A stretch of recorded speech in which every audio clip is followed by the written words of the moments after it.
नहीं करेंगे तो जनता उनके पीछे नहीं जाएगी। बात यही है।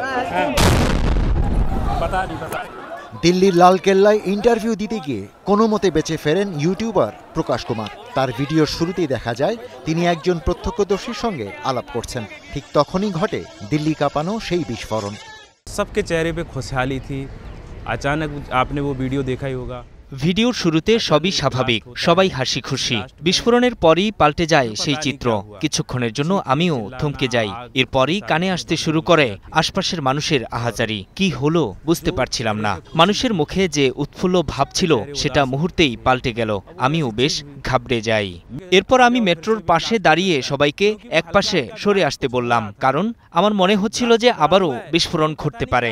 এর মধ্যে আমি কিছু বিস্ফোরণের শব্দ পাই যা আমাকে আতঙ্কিত করে তোলে।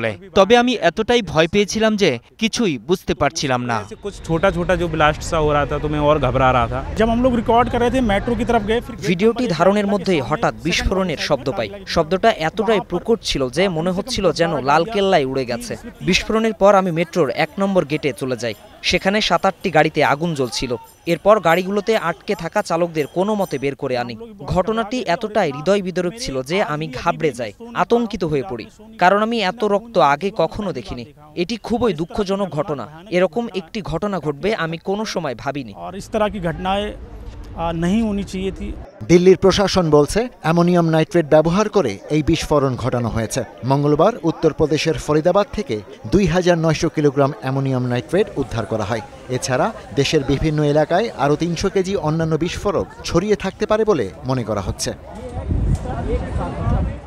Ishtiaq Hossain, star news.